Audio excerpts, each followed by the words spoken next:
Assalamualaikum warahmatullahi wabarakatuh. Sinastika merupakan salah satu event seminar nasional di STEMIK Sena Nusantara, Surakarta yang telah berjalan selama ini dengan diskusi keilmuan di bidang teknologi informasi. Dengan adanya pandemi virus corona COVID-19 ini, memaksa semua orang memiliki kebiasaan baru untuk lebih ketat dalam hal kebersihan dan menahan diri dari berbagai macam aktivitas di luar rumah. Tentu ini bukanlah hal yang mudah. Social distancing dan work from home. Sinastika di tahun ini tentu akan sangat sulit dilaksanakan. Tetapi jika kita berusaha, tentu semua ada jalan. Ketika kita tergerak untuk membantu dari apapun yang kita mampu, maka STEMIK Sena Nusantara sebagai institusi pendidikan dalam pandemi ini ikut bergerak untuk menyumbangkan pemikiran dalam pengembangan ilmu pengetahuan melalui seminar Sinastika yang akan dilakukan secara daring dan berseris. Donasi dihimpun dari peserta seminar yang akan disalurkan untuk bakti sosial peduli COVID-19. Mari bergerak bersama untuk melawan COVID-19 dari apa yang kita bisa. Selamat mengikuti seminar Sinastika STEMIK Sena Nusantara, saya ikhlas menuju agungin rakyat Nusantara.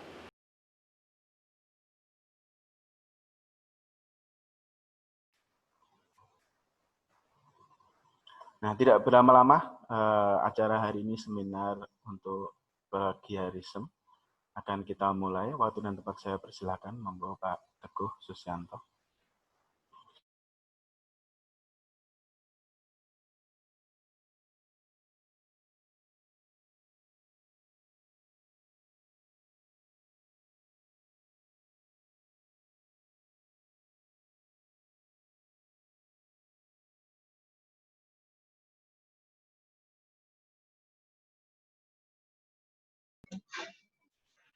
Oh, dong, Pak. Belum.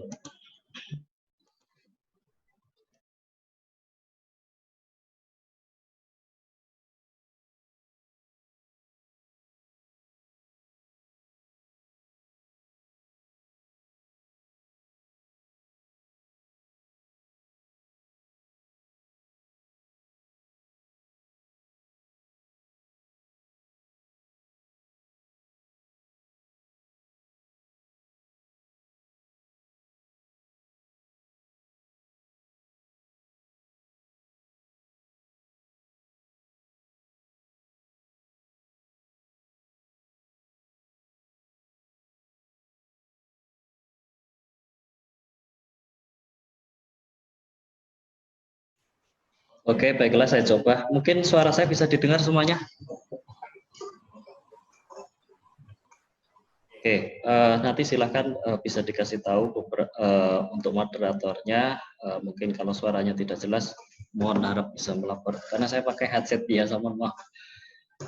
Oke, baiklah saya coba sharingkan materi dulu.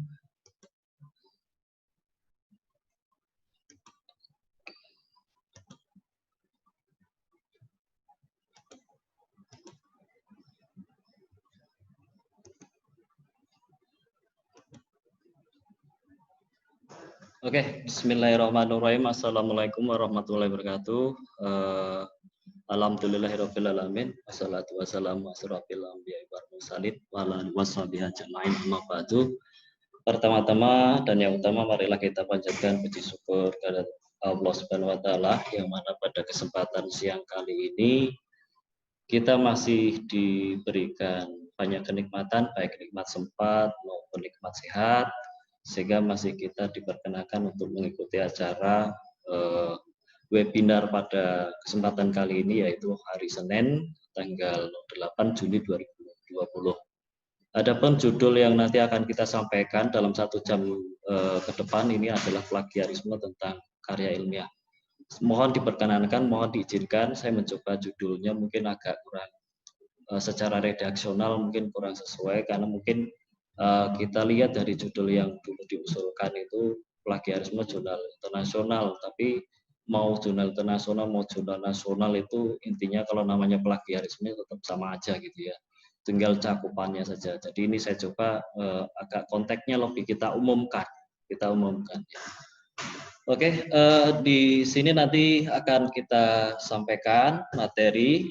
Ini intinya saya tidak menggurui, tapi kita coba mencoba berbagi ya, berbagi di mana masalah sesuatu hal yang mungkin kita tidak merasa lebih tahu dari sesuatu hal, tapi mungkin ada yang belum tahu, kita jadi tahu dan saling berbagi pengalaman terkait dengan publikasi. Karena marak ya sekarang itu memang semua hal mungkin mahasiswa, dosen di kalangan akademisi, sesuatu publikasi atau suatu karya ilmiah itu menjadi sebuah kewajiban yang harus selalu digiatkan.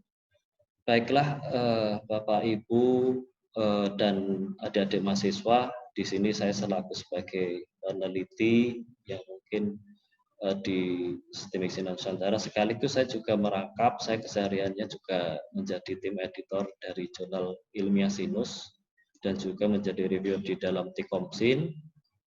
Di dua jurnal itu saya lebih sering juga bekerja untuk masalah melakukan cek plagiarisme terhadap suatu karya ilmiah yang mungkin diusulkan atau disubmitkan ke dalam kedua jurnal tersebut.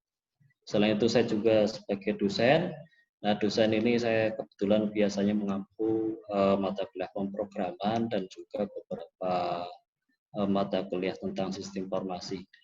Pak, tidak berlama, mungkin ini sudah 2-3 menit berjalan. Kita awali objektif atau judul, objektif atau tujuan dari webinar kali ini intinya kita saling mencoba berbagi tentang pengetahuan, karena mungkin ada kalanya orang tidak tahu, maka hal-hal tidak disengaja menjadi jebakan kita. Nah, ini makanya kita mencoba untuk istilahnya untuk mencari pengetahuan, mencari ilmu lah intinya.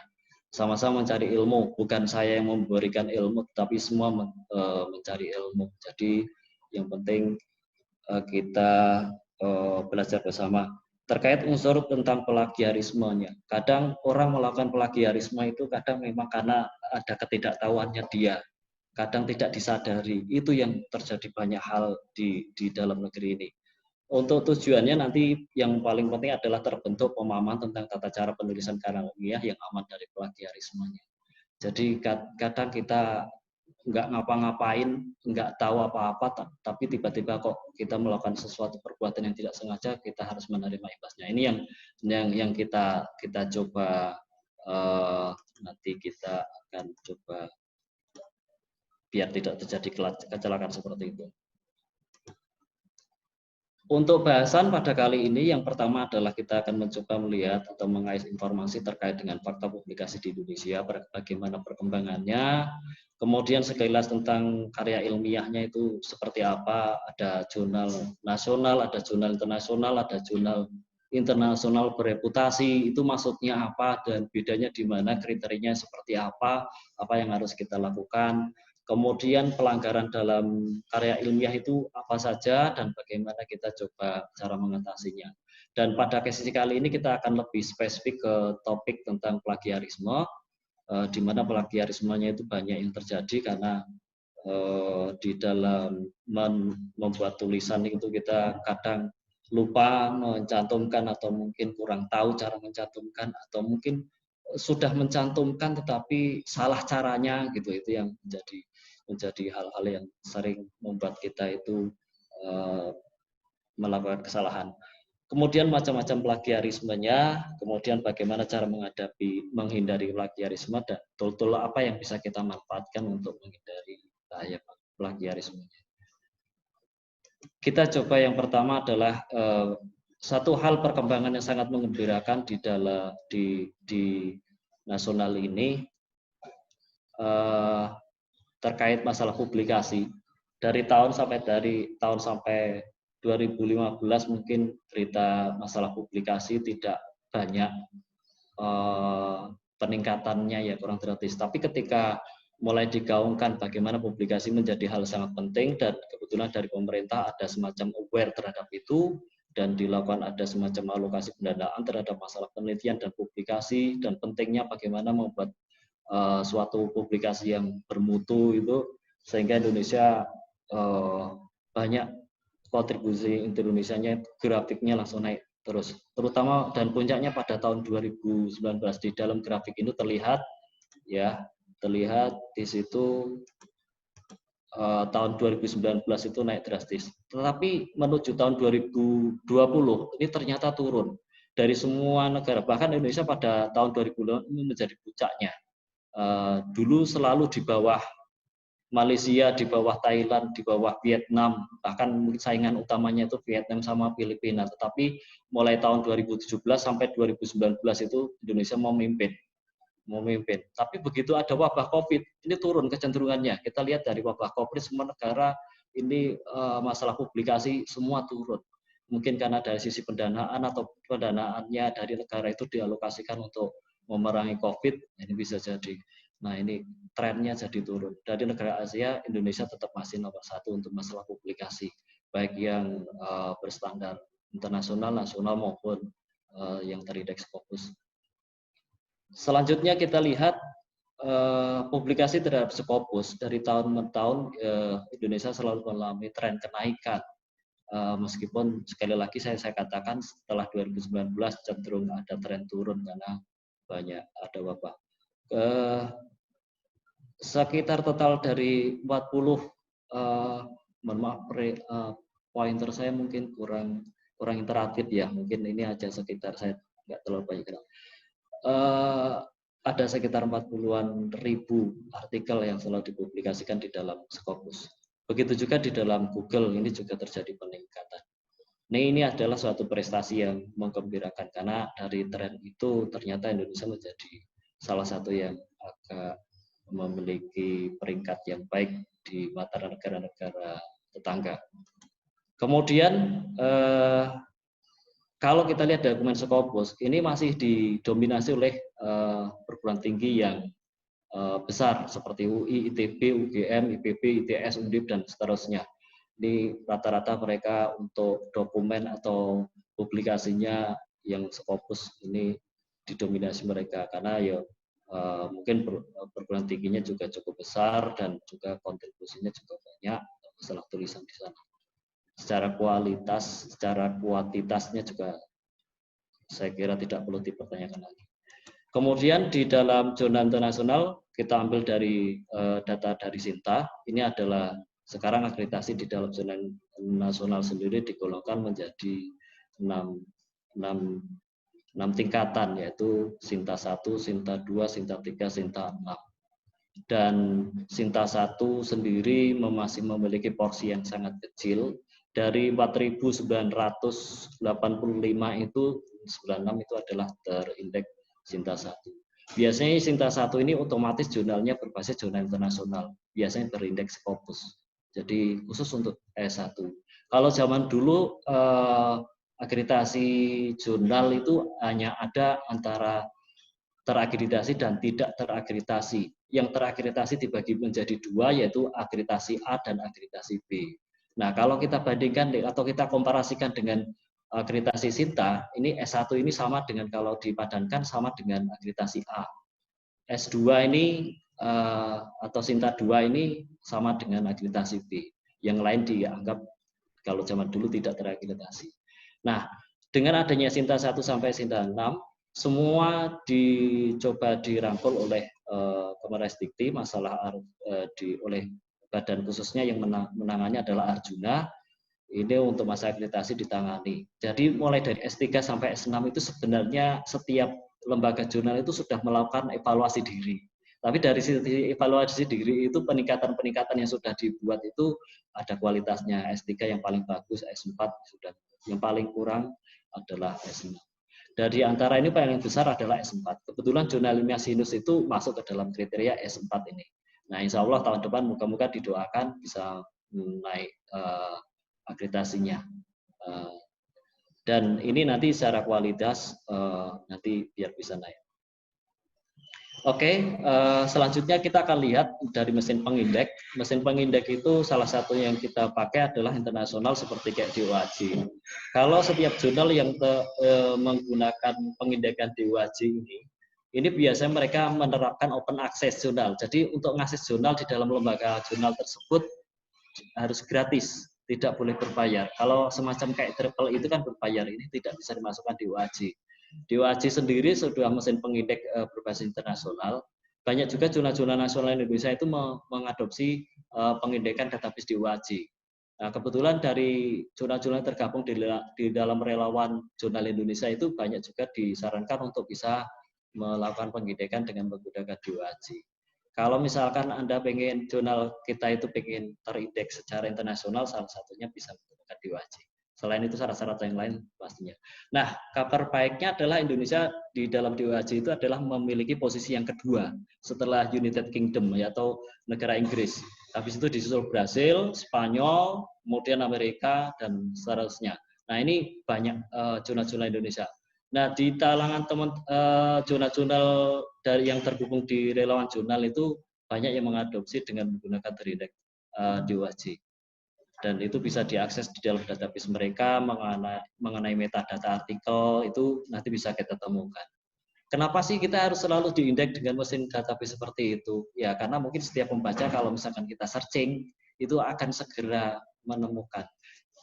Ketampakannya itu lebih baik. Jadi kalau dicari, di searching, di citasi itu lebih cepat. Ya, jadi gampang sekali ditemukan author lain yang pengen mereferensi tulisan kita. Kemudian kita lihat di samping fakta-fakta bagus tadi, tetapi kita juga dihebohkan dengan adanya fakta-fakta yang kurang mengenakan, yaitu terjadinya plagiarisme. Seperti kita lihat dari berita-berita dari media massa, mungkin juga media-media yang lain, banyak memuat banyak kasus plagiat ya, terutama ke penyalahgunaan masalah plagiarisme. Nah, di sini ada tokoh seperti Anggito Abimanyu yang kebetulan dia adalah seorang wakil menteri dulunya, kemudian dia juga seorang dosen Fakultas Ekonomi Gadjah Mada. Dinyatakan dia melakukan plagiarisme terhadap karangan atau tulisan dari Hotbonar Sinaga dari UI yang dimuat di harian Kompas. Dan hasilnya ternyata Anggito Abimanyu sendiri mengundurkan diri sebagai dosen Gadjah Mada. Kemudian ada juga di bidang seni, Khairil Anwar pernah divonis oleh Habib Yasin. Kebetulan tulisan masalah adalah puisi tentang Karawang Bekasi. Dia yang menyamakan dengan puisinya dari karangan penyair dari Amerika Serikat. Kemudian di situ ada Menteri Fadila Supari dan masih banyak macam-macam. Ada juga rektor yang menjiplak karyanya dari ada dari Profesor Universitas Katolik Parahyangan gitu ya, pernah menjiplak katanya dimuat di Harian Nasional, masalah di jurnal ilmiah gitu ya, ada beberapa. Kemudian dari ITB juga banyak. Nah, ini kalau kita baca di situ sangat memprihatinkan. Ada yang dikatakan mungkin ada yang secara sengaja atau tidak sengaja dan beralih seperti itu. Ya, intinya kalau seseorang itu sudah cukup populer, mungkin akan imbas anginnya, terpal anginnya semakin besar. Kita lanjutkan ya. Kemudian beberapa pelanggaran di bidang karya ilmiah, ini ada banyak hal. Yang pertama adalah fabrikasi, falsifikasi, plagiat, kepengaruhan yang tidak sah, konflik kepentingan, dan pengajuan jawab. Kita lihat, apa itu fabrikasi? Fabrikasi itu sendiri adalah sebagaimana bentuk penyelewengan dari penulisan karya ilmiah, di mana data dan informasinya itu dipalsukan. Ya, intinya adalah membuat untuk menipu, gitu ya. Itu fabrikasi. Jadi bagaimana kita membuat suatu penelitian, tetapi datanya kita buat juga gitu ya. Nah, itu fabrikasi. Kemudian ada falsifikasi. Ada kalanya kita membuat suatu tulisan ilmiah, yang intinya data-datanya itu tidak sesuai dengan hasil yang diharapkan, maka akan dipelintir datanya atau direkayasa sehingga biar hasilnya sesuai dengan hipotesa. Nah, ini dikategorikan sebagai falsifikasi. Nah, kalau plagiat bagaimana? Intinya ada suatu ide atau gagasan atau tulisan orang, kita tuliskan tanpa menyebut sumber aslinya, gitu. Itu dikatakan plagiat. Nah, Ada banyak hal, kita main copy paste. Sekarang kalau misalnya kita masuk di web atau apa, kita mau nulis, itu kebanyakan kalau kecenderungan copy paste, itu sudah dikatakan plagiat. Cuman kategorinya kalau kita publikasikan, ini menjadi efek yang tidak baik. Kemudian yang keempat, ini masalah kepengarangan, yang masalah yang tidak sah. Contoh kita pengen nulis tulisan, kepengarangan yang tidak sah itu adalah melibatkan pengarang lain yang tidak memiliki kontribusi, kita jadikan sebagai pengarang kedua, ketiga gitu ya. Tapi sebenarnya dia nggak memiliki ilmu di situ. Nah ini termasuk juga penyalahgunaan. Kemudian yang kelima, konflik kepentingan. Konflik kepentingan ini, misalkan kita menghasilkan karya ilmiah, tapi kita dipesan oleh satu pihak tertentu agar ada membuat legitimasi suatu keputusan atau apa gitu ya. Ini termasuk konflik kepentingan. Mungkin kita dibayar oleh suatu perusahaan agar hasil produksinya atau hasil keputusannya itu biar sesuai dengan apa yang diinginkan. Ini yang tidak baik. Kemudian yang terakhir adalah pengajuan jamak. Kalau kita pengen nulis karya ilmiah, dikatakan ini juga melanggar, apabila kita nulis naskah, terus kita sudah sampaikan, kita submit di sebuah lembaga publikasi tertentu, dan kita setelah itu mempublikasikan ke lembaga lain. Nah ini juga tidak dibenarkan. Maka sesuatu seperti ini harus dihindari. Nah etikanya bagaimana? Etikanya kalau kita sudah menuliskan atau mensubmit ke suatu lembaga publikasi tertentu, ya kita harus ikuti aturannya yang ada di lembaga itu. Kalau misalkan kita pengen mencabut, ya silahkan mungkin bisa menghubungi bagian editor lembaga publikasi itu untuk mencabut karya ilmiahnya. Nah, mungkin itu beberapa. Nah, pada kesempatan kali ini fokus kita adalah di masalah plagiatnya. Plagiat. Mungkin untuk masalah yang lain-lain, mungkin. Dan kita tidak juga mau waktunya cukup singkat karena nanti masalah untuk penanganannya bagaimana, pengendalian bagaimana, nah itu sebenarnya ada sesi tersendiri. Saya lanjutkan. Jurnal yang baik atau jurnal di nasional, kita coba melihat dari aturan-aturan yang sudah diterbitkan oleh pemerintah. Salah satunya kalau kita ingin melihat jurnal itu dalam kondisi baik atau tidak, kita lihat dari proses penilaian dari akreditasi. Untuk akreditasi jurnal di dalam Indonesia sendiri oleh Arjuna, ini ada beberapa unsur yang dinilai. Yang pertama adalah masalah tata kelolanya. Kalau di bagian ini ya, mohon maaf, di bagian kanan, di bagian manajemen itu tata kelolanya. Ini memiliki bobot sekitar 49 ya. Kemudian yang kedua di sebelah kanannya ini masalah substansi. Ini memiliki bobot 51. Jadi masalah artikel, bentuk tulisannya sudah dihasilkan seperti apa, itu ada di bagian substansi artikel yang penulis-penulis kirimkan atau yang sudah dipublikasikan. Kalau masalah manajemen ini masalah bagaimana pendanaan, bagaimana masalah kelembagaan, penyuntingannya, melibatkan mitra bestari untuk bagaimana mereview sebuah artikel, itu ada di tata kelola. Saya kira ini cukup berimbang. Cuman kita lihat porsinya dari beberapa unsur ini ternyata porsi yang paling besar itu ada di substansi artikelnya. Kita lihat dari substansi artikel itu ada memiliki bobot 39, paling tinggi sendiri. Bagaimana dia menulis, keterbaruan novelty-nya, itu akan dinilai.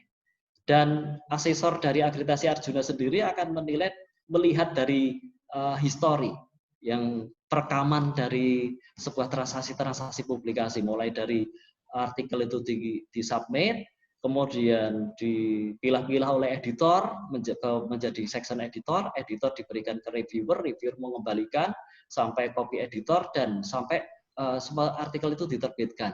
Itu akan dilihat ya dari tanggal berapa oleh siapa, itu akan dilihat semuanya. Nah, kita lihat dari konsistensinya bagaimana sebuah tulisan kayak semacam gaya selingkuh, ini ada gaya penulisan, itu juga memiliki bobot yang cukup tinggi. Bagaimana proses manajemen referensinya, bagaimana citasinya, daftar pustakanya, bagaimana apakah daftar pustaka di dalam sebuah artikel itu memiliki 80% dengan mengacu pada sumber primer. Sumber primer itu seperti jurnal-jurnal. Kalau suatu jurnal itu kalau sumber pustakanya mengacu pada buku-buku, tentu saja buku-buku populer gitu ya, bukan buku referensi, bukan monograf, ini nilainya akan turun. Nah, saya kira itu. Ini cukup porsi yang cukup besar, harus kita coba lihat di setiap jurnal itu. Kita untuk kita sebagai orang, posisi kita penulis, kita cukup tahu bagaimana melihat jurnal yang nanti akan kita submit itu apakah seperti itu kondisinya. Apakah jurnal-jurnalnya itu rapi atau enggak? Apa ilmu-ilmunya seadanya? Mungkin kita bisa menghindari yang hal-hal seperti itu. Kemudian masalah penampilan, keberkalaan kadang jadwalnya telat gitu. Itu telatnya itu bisa berbulan-bulan gitu. Ini akan nilainya akan turun. Kemudian penyebaran luasan, apakah dari setiap jurnal itu punya identitas doi apa enggak gitu. Kita lihat dari situ. Penyebaran luasan itu termasuk doi, indeksnya bagaimana, pengindeknya pakai di UAJ, termasuk bagus. Kemudian dari Garuda misalkan, pengindekannya. Apalagi kalau misalkan dengan menggunakan Scopus, ini akan lebih baik lagi. Saya kira itu dari bobotnya. Kemudian setiap jurnal yang sudah diterbitkan, apakah yang disintasi itu apakah jurnal-jurnal bagus apa enggak? Kalau jurnal-jurnal bagus ini akan menaikkan derajat. Citasinya akan bisa dilihat. Apakah jurnal itu punya Google Scholar profilnya apa enggak? Jadi nanti bisa dilihat berapa citasinya di situ. Terus berapa kunjungannya itu dari penyebar luasan itu kunjungan unik, alamat uniknya. Jadi dari Singapura ada berapa, jadi setiap jurnal itu di lamannya harusnya menampilkan itu, karena ini juga syarat untuk akreditasi jurnal. Seperti saya katakan, jurnal itu Sinta itu tergolong jadi 6. 6 itu memiliki peringkat. Kalau misalkan jurnal peringkat 1, saya kira cukup bagus ya, nilai 85 sampai 100. Ini sudah termasuk perfect karena ini jurnalnya otomatis ini sudah terakreditasi. Biasanya sudah terakreditasi internasional. Bereputasi internasional ya. Biasanya punya nilai impact sendiri. Kemudian peringkat 2 itu kata dulu itu jurnal akreditasi B antara 780 dan seterusnya, ini bisa. Nah, dikatakan dari peringkat 1 sampai 6, apabila dia bisa terakreditasi di dalam Scopus dan atau Web of Science atau Thomson Reuters gitu ya, ini berhak mendapat akreditasi peringkat 1. Ini otomatis ini. Ini ketentuan dari jurnal. Saya tidak ngarang sendiri, tetapi ini saya ngambil dari pedoman yang ada di dalam Arjuna. Ya. Saya lanjutkan. Kemudian apabila di dalam jurnal itu ternyata kontennya telah ditemukan banyak pelanggaran-pelanggaran.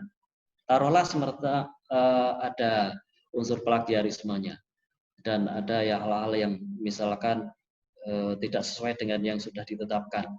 Otomatis proses akreditasi jurnal ini juga akan mengurangi nilainya. Ada di insentifnya. Ditemukan keseluruhan, otomatis akan mengurangi nilai 15. Tapi kalau terbukti sebagian akan ada 5. Dan terbukti tetapi tidak ada penarikan kembali. Karena apa? Dari jurnal yang tadinya ada double, di situ dimuat, di jurnal satunya dimuat. Ini akan menyebabkan seperti ini. Otomatis ini harus ditindakkan oleh editor jurnal bagaimana? Harus ada tindakan koreksi. Nah, ini ada mungkin dibuat semacam kayak errata atau origendum gitu ya. Itu ada klausulnya. Itu mengacu pada aturan standar COPE ya, COPE ya. Internasionalnya seperti itu. Bagaimana? Biasanya jurnal itu akan ditandai tidak dihapus di metadatanya, tetapi dia akan diberikan semacam kayak watermark atau mungkin dicoret judulnya, terus di sampingnya ada judul baru. Jurnal ini sudah ditarik atau apa gitu. Biasanya ada aturan seperti itu.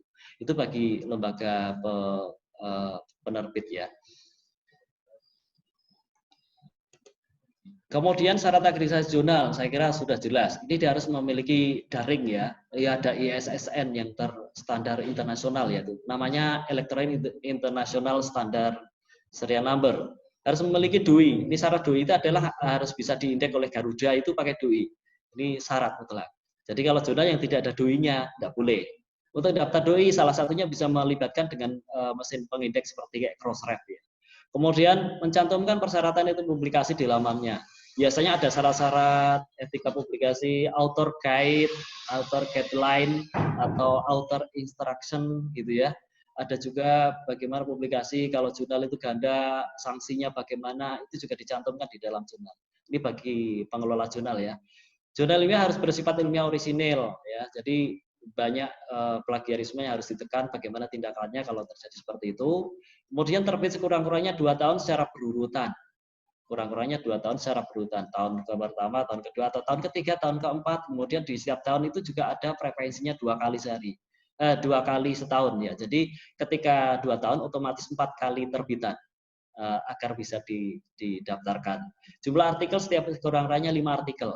Jadi boleh 7, boleh. Tapi yang jelas itu harus konsisten. Tidak boleh yang namanya 5 artikel, kemudian 50 artikel, kemudian turun lagi. Ini juga menurunkan nilainya, bukan tidak boleh menurunkan nilai. Kemudian setiap jurnal juga harus memiliki profil di Google Scholar.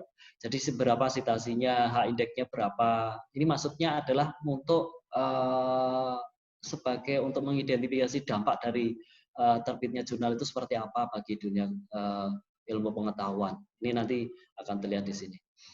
Oke, saya lanjut. Kemudian kriteria jurnal internasional. Tadi berbicara masalah jurnal nasional seperti itu.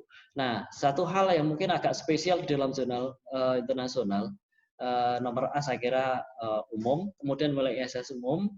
Yang paling penting adalah ditulis dalam bentuk bahasa PBB, bahasa resmi PBB, antara Arab, Inggris, Prancis, Rusia, Spanyol, dan Tiongkok. Ini syaratnya seperti itu. Jadi harus pakai bahasa salah satu itu. Kemudian pakai salah satu Inggris. Kebanyakan bahasanya bahasa Inggris. Kemudian terbitan versi online, saya kira ini sangat umum. Kemudian dewan redaksi atau editornya itu adalah merupakan pakar di bidangnya. Yang paling sedikit memiliki komposisi berasal dari 4 negara. 4 negara. Nah, jadi berasal dari 4 negara. Kemudian selain dewan redaksi atau mungkin reviewer, itu juga artikelnya penulisnya berasal dari 4 negara juga. Nah, sebenarnya. Jadi kalau misalkan Anda kalau pengen mencari jurnal internasional terbitan, mungkin harus cari dulu gimana ngecek dewan redaksinya, editorial board-nya. Kemudian penulisnya apakah setiap terbitan itu ada terdiri dari 4 negara atau tidak. Ya, maka di setiap artikel itu pasti ada asal negaranya itu kalau di dalam jurnal internasional. Kemudian yang terakhir adalah paling tidak terindeks. Ini yang menyebabkan adalah satu kayak syarat mutlak, ini ada terindeks. Terindeknya kalau misalkan jurnal bereputasi dia terdiri dari Web of Science atau Thomson Reuters, kemudian Scopus, bisa juga Microsoft Academic. Tapi kalau misalkan tidak bereputasi seperti DOAJ, CABI, Copernicus, ini dibolehkan. Cuman apa? Jurnal internasional yang terindeks dengan Web of Science, Scopus, Microsoft, kalau ini dijadikan KUM, ini nilainya lebih tinggi dibanding jurnal dengan pengindekan di UAJ, CABI, Copernicus. Biasanya kalau nggak salah saya tangkap dari rubriknya dulu kalau nggak salah sekitar 30 KUM-nya ya. Nah, ini baru jurnal yang internasional belum berimpact factor, tetapi terindeks dulu. Terindeks Scopus tapi belum berimpact factor. Sekitar 30. Tetapi kalau di OAJ, CABI, Copernicus mungkin sekitar 20 ya. Sekitar 20. Nah, kita lanjutkan. Ada juga jurnal dikatakan di dalam Indonesia, di Dikti sendiri membagi menjadi jurnal internasional berindeks, kemudian jurnal internasional bereputasi. Dikatakan jurnal bereputasi kriterianya adalah seperti jurnal internasional tadi, cuma ada tambahan kriteria. Yang pertama adalah faktor dampaknya. Dia memiliki impact factor. Dikatakan dia akan bereputasi apabila impact faktornya adalah di atas 0,1 kalau nggak salah, ini dari rubrik yang saya pernah baca sekitar 0,1. Jadi bisa dicek di Thomson Reuters lewat isi Web of Science, kemudian Scopus atau Simago ya, Simago GR gitu, SGR biasanya berapa nilainya itu bisa dilihat. Ini salah satu contoh. Saya coba buatkan, ada jurnalnya Telekomunika, kebetulan dia masuk di terindeks Scopus dan dia punya impact factor. Kebetulan dia masih ini impact factornya sekitar 0,28 pada 2018 dan dia masuk pada kuartil 2. Paling bagus ada kuartil 1, kuartil 2, tapi masuknya juga agak sulit karena memang proses reviewingnya, penelaahannya termasuk paling ketat. Mungkin satu artikel bisa ditelaah oleh 4 orang pakar, mungkin pakar di bidangnya di situ, dan mungkin kalau bisa sampai lulus itu harus dilakukan revisi yang berkali-kali sampai hampir mungkin bisa sampai 1 tahun 2 tahun gitu baru bisa terbit. Nah ini tentunya juga mau bagus ya harus banyak pengorbanan. Kemudian kalau misalkan Anda pengen mempublikasikan sebuah artikelnya di jurnal internasional pendiri Scopus, Bapak Ibu adik-adik mahasiswa juga bisa ngecek di Simago JR salah satu contohnya atau di Scopus sendiri. Ini yang saya contohkan adalah pakai Simago JR. Nanti silahkan cari bidang bidang ilmunya ya. Apakah di bidang di paling pojok kiri diisi komputer science atau apa gitu. Kemudian kategorinya apa ya? Kategori ini maksudnya dari komputer science itu nanti apakah proceeding, apakah jurnal, ini termasuk dari sisi kategori. Kemudian region, kemudian di sini tahun berapa dia akan masuk menampilkan. Jadi termasuk negaranya. Oke, saya kira ini untuk. Kemudian bagaimana tanggung jawab dari penulis untuk memastikan bahwasanya masuk sebagai penulis ini, maksud saya di sini adalah kita sadar betul bagaimana kita kalau mensubmit sebuah tulisan itu kita juga harus siap-siap untuk menjawab setiap pertanyaan-pertanyaan dari reviewer ataupun editor gitu ya. Yang pertama yang harus dipastikan, apakah setiap daftar penulis yang dipampangkan di situ memenuhi kriteria apa enggak gitu ya. Jangan sampai bukan seorang peneliti, bukan seorang dosen, Anda tiba-tiba mencantumkan tulisan di situ.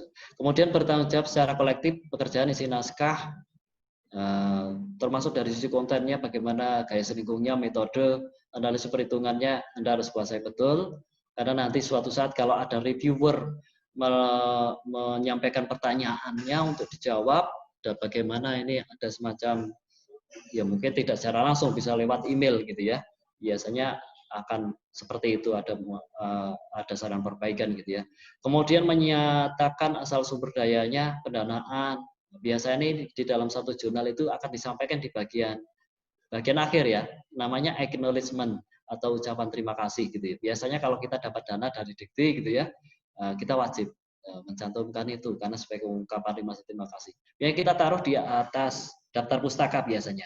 Setelah kesimpulan atau penutup, kita ada acknowledgement. Kemudian menjelaskan terbatasan-batasan dalam penelitian, ya. Jadi kalau misalkan nanti ada pertanyaan atau apa, menanggapi komentar mitra pembesar itu maksudnya reviewer gitu ya, secara profesional dan tepat waktu. Jangan sampai ada email tapi ditinggal kita nggak paham sampai berbulan-bulan. Nah ini bisa diputuskan tidak bisa dipublikasikan atau dikembalikan artikelnya. Menginformasikan pada itu dia akan meraih kembali apabila terjadi penggandaan atau terjadi pelanggaran sesuatu atau kita pengen mengganti dengan lembaga publikasi lain, harusnya mempublikasikan jangan sampai terlanjur gitu kita mau publikasi ternyata double publikasi terjadi pelanggaran tadi. Kemudian membuat pernyataan karya tulis diserahkan pada terbitan, ini kalau diminta. Tapi biasanya kalau karya tulis yang kita serahkan itu seperti skripsi atau sekarang itu sudah harus ada kewajiban itu. Bahkan kalau untuk sebagai syarat untuk untuk pengajuan Java, pangkat, ini wajib diberikan pernyataan ini dan diberikan materai ya untuk kekuatan hukum. Oke, saya lanjutkan. Kemudian apa itu plagiat menjadi tema kita itu hari ini. Menurut Butir Permendiknas 17/2000 dinyatakan plagiat adalah perbuatan sengaja dan tidak sengaja. Ingat, sengaja dan tidak sengaja dalam mencoba memperoleh kredit nilai suatu karya ilmiah dengan mengutip sebagian atau seluruh karya atau karya ilmiah pihak lain yang mengakui sebagai karya ilmiahnya tanpa menyatakan sumber secara tepat dan memadai.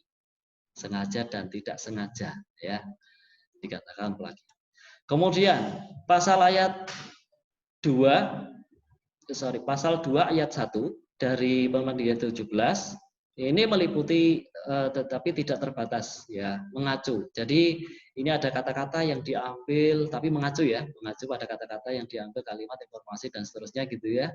Dan tidak menyatakan sumber secara memadai. Yang kedua adalah mengacu, mengutip secara acak kalau tadi kata-kata urutan begini, kata-kata dan kalimat dan tidak menyebutkan sumber secara memadai.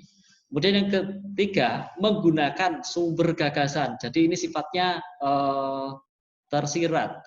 Jadi gagasan orang, mau kata-katanya berbeda, tetap kalau kita pakai ini dikatakan plagiat tanpa menyebutkan sumbernya secara madai. Jadi secara fisik, secara tersurat, secara dilaksanakan tulisannya sama, tidak menyebutkan sumbernya, dikatakan plagiat. Mengacu, tidak menyebutkan kata-katanya secara acak, juga plagiat. Kemudian merumuskan kata-kata dan kalimat atau gagasan, ini juga dikatakan plagiat.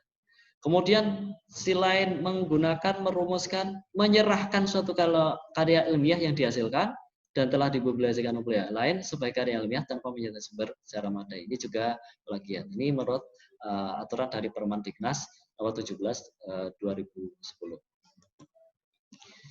Nah, dari rating program administrator ini juga menguat definisi plagiat itu sebagai perbuatan baik tidak disengaja seseorang dengan menggunakan bahasa, ide, gagasan, hampir sama ya. Not common knowledge, bukan pengetahuan umum. Pengetahuan umum itu berarti yang sering dipakai masyarakat tidak harus dilakukan sitasi gitu ya. Jadi semacam apa ya, rumus Pythagoras, rumus apa itu tidak perlu disitasi, nggak masalah. Atau kebenaran umum yang berlaku di masyarakat tidak perlu. Atau cerita-cerita rakyat tidak perlu disitir. Nah ini salah satunya. Tanpa without acknowledgement its source, tanpa menyebut sumber yang memadai. Oke ya, saya kira begitu. Saya kira jelas. Kemudian ada beberapa jenis plagiasi. Ini dibedakan menjadi 4. Yang pertama plagiasi langsung, self plagiation, mosaic plagiation, accidental. Kita lihat apa itu plagiasi langsung. Kalau kita mengambil tulisan dari orang tanpa menyebut asli, itu tanpa mencantumkan tanda petik, itu dikatakan plagiat langsung. Tulisan atau ide tanpa menyebutkan tanda petik. Contoh plagiat langsung itu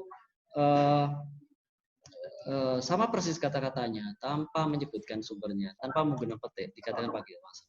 Kemudian self plagiarism. Kita pernah menuliskan sesuatu sebelumnya, terus kita nuliskan ide itu dituliskan lagi, itu dikatakan self plagiarism. Artinya pernah dipublikasikan, tapi dipublikasikan ulang. Baik itu seluruhnya, baik itu sebagian. Nah, maka harus dilakukan sitasi juga meskipun punya karangan kita sendiri. Kemudian yang ketiga, ini ada mosaik.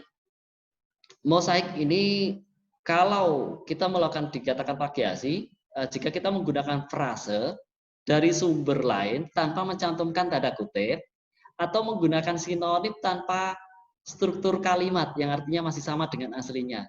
Jadi kita menggunakan tulisan, tetapi kita rubah vocabnya. Tulisannya kita, pilihan katanya kita ganti, tapi strukturnya sama. Dikatakan mosaik. Tapi ini agak jarang ya, meskipun banyak kalau dilihat terjadi banyak mosaik plagiarisme. Yang keempat, ini accidental plagiarism. Plagiarisme yang tidak sengaja. Ya, plagiarisme tidak sengaja ini ya tanpa menyebutkan sumbernya ya sudah plagiasi. Jadi intinya yang pertama kita itu punya niatan. Punya niatan kalau kita menulis ide orang itu sebutkan sumbernya aja udah. Perkara masalah petik atau tidak itu biasanya bisa terjadinya tawar-menawar antara pengecek plagiarismenya. Jadi kalau mau aman, katakannya persis ya kasih tanda petik, sudah aman sebenarnya. Oke, kita lihat.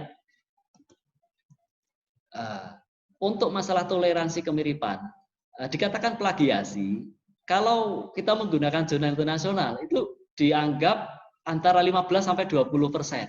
Itu dianggap plagiat. Lebih dari itu dianggap plagiat. Karena kita tidak bisa menghilangkan. Kadang kita sulit untuk menghilangkan yang namanya kemiripannya itu tidak 0% itu agak sulit. Karena tulisan di itu bisa jadi tulisannya sama gitu ya. Kecenderungannya sama. Tapi kalau kita nulis sendiri pasti kata-katanya beda. Kalau kita banyak membuka tulisan sampai ngadep tulisan itu pasti ada kesamaan. Kemudian untuk jurnal nasional sendiri dikatakan plagiat kalau kemiripannya sampai 25%. 20 sampai 25 katanya ada yang menyatakan itu harus pakai surat pernyataan. Tapi mendinglah dihindari kalau pokoknya di bawah 50 itu pokoknya amannya. Kalau saya ngecek biasanya saya sarankan lebih baik di bawah 20. Kalau tidak 20 biasanya saya kembalikan lagi artikelnya ke penulisnya. Nah, ini untuk demi keamanan. Yang jelas apakah semua yang dicek apakah termasuk tulisan yang sama persis judulnya? Enggak, itu kita exclude. Daftar pustaka ya kita exclude. Kalau nulis daftar pustaka pasti di tempat lain pasti ada kesamaannya pasti. Yang sudah dilakukan petik juga tidak akan kita hitung. Nah, ini berarti kita exclude, tidak termasuk dihitung kemiripan. Jika presentasi kemiripan satu sumber besar, menurutnya adalah satu kalimat atau paragraf berturut-turut ya, ngeblok semua gitu dari atas sampai bawah kalimat paragraf-paragraf. Ini meskipun nilainya 15, ini tetap kurang bisa diterima. Ya ini makanya tolong ini dihindari. Ada kemiripan. Kalau di dalam jurnal atau artikel itu alinea 1, alinea 2, alinea ketiga, keblok merah semua misalkan ya. Ini ada kesamaan. Harusnya dilakukan perubahan kata-katanya redaksi. Mainlah kata-kata gitu dirubah. Oke, nanti bagaimana caranya? Oke, sanksi tentu saja banyak, tapi saya agak percepat karena waktunya juga sudah agak sampai 40 menit. Ini yang pertama ada teguran, peringatan tulis, penundaan, pembatalan, pemberhentian hak, atau pemberian dengan hormat, dengan tidak hormat, misalkan ini dari yang paling ringan sampai yang terberat. Sampai pembatalan ijazah untuk mahasiswa, sampai pemberian hak atau penurunan pangkat untuk dosen misalkan, atau mungkin pembatalan ijazah yang diperoleh dari perguruan tinggi yang bersangkutan dosen itu juga bisa jadi kalau terbukti plagiat. Tentu saja ini harus ada bukti ya, jadi tidak bisa main-main. Kalau guru besar bisa diberhentikan dari jabatan sebagai guru besar. Nah ini hati-hati. Jadi karena sanksinya. Tapi kebanyakan kalau misalkan banyak masih melakukan tapi kan sebenarnya plagiarisme, tapi karena tidak ada yang mengklip ya diam-diam aja. Tapi kalau nanti ke suatu saat kalau dijadikan syarat, nanti besok jadi DPR, nyalon DPR jadi bupati, bisa jadi ini diungkit. Nah ini makanya hati-hati ketika kita membuat tulisan. Mungkin skripsinya, mungkin atau apa gitu ya, dicek dulu. Silakan. Oke, saya lanjutkan. Bagaimana upaya menghindari plagiarismenya? Upayanya adalah biasanya kita harus melengkapi ada surat pernyataan bebas plagiat. Ini ada sesuai aturan dari pasal 1 Permendiknas 17/2010. Kemudian pimpinan perguruan tinggi juga memiliki kewajiban untuk mengunggah semua karya ilmiahnya dalam bentuk elektronik. Biasanya disebut dalam repositori ya, terindeks. Seperti biasanya kalau di dalam perguruan tinggi ada e-printnya gitu ya. Sehingga nanti bisa gampang dirunut metadatanya atau oleh mesin pengindeks, sehingga bisa dilihat apakah ini ada plagiasi dengan sana atau apa gitu ya. Oke, kita lanjutkan. Kemudian upaya lain menghindari plagiasi ada 3 teknik yang kita sampaikan di sini, yaitu bagaimana kita selalu menggunakan taat atau patuh pada gaya keselingkung dari satu lembaga publikasi. Ya, gaya keselingkung yang kita sampaikan di sini adalah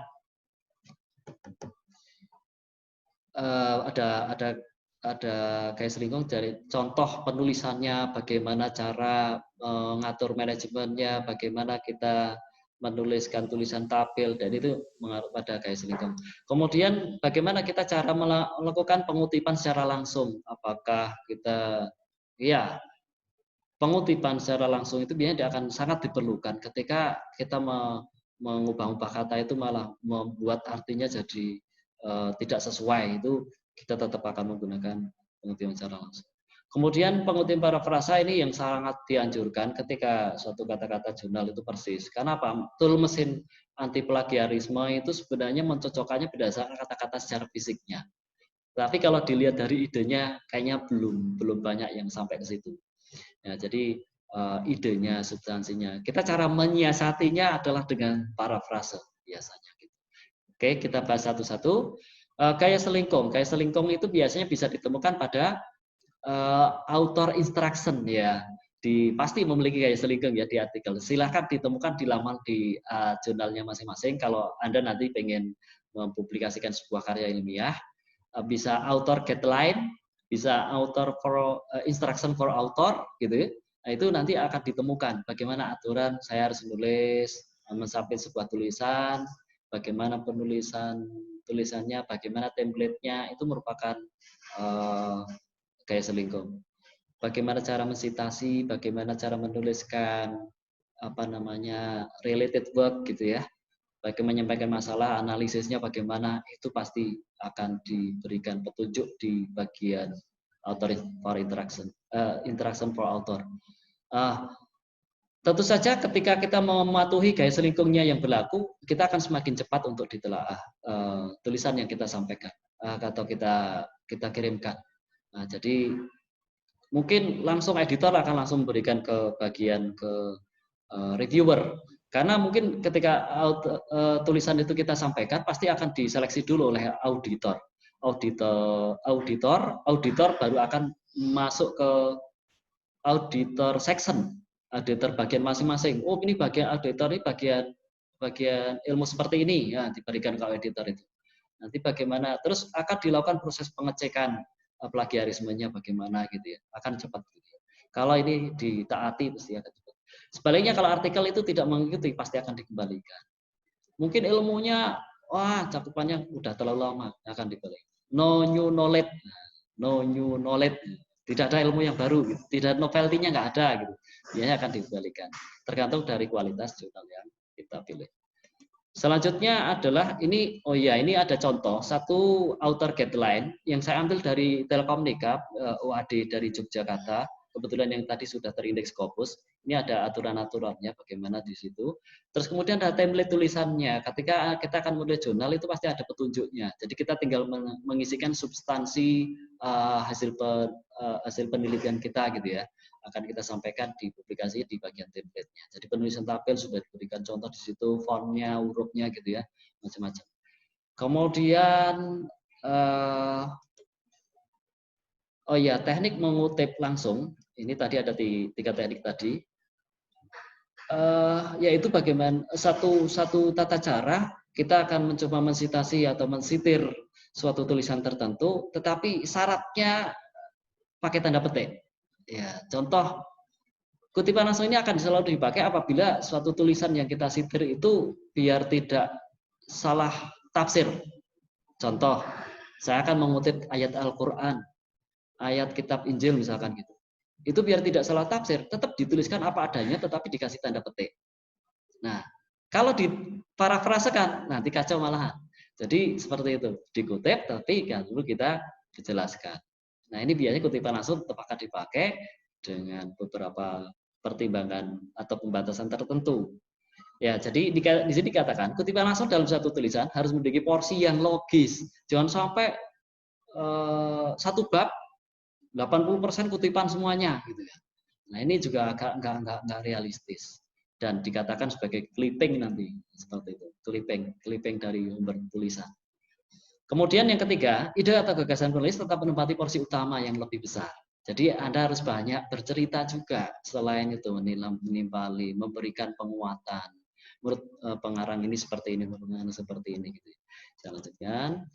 Kemudian menyitir langsung ada batasan-batasan. Kenapa parafrase tidak bisa dilakukan karena tadi pertimbangan seperti hukum positif gitu, perundang-undangan, pasal-pasal. Ini statistik ini agak sulit untuk dilakukan.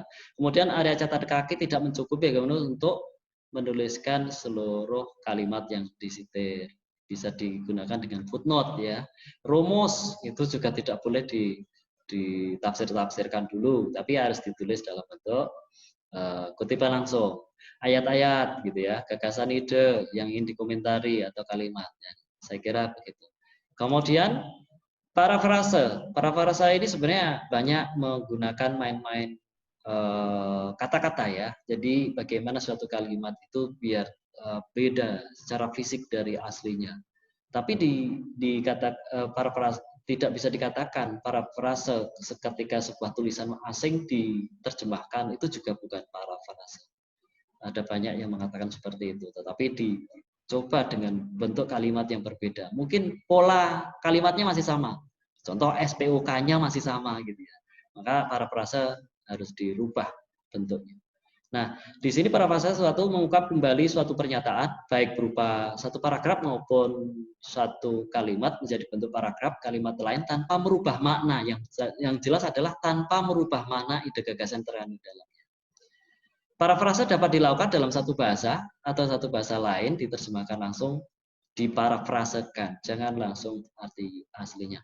Kemudian parafrase yang penting-penting adalah tangkap idenya dulu kalau kita menerjemahkan gitu ya.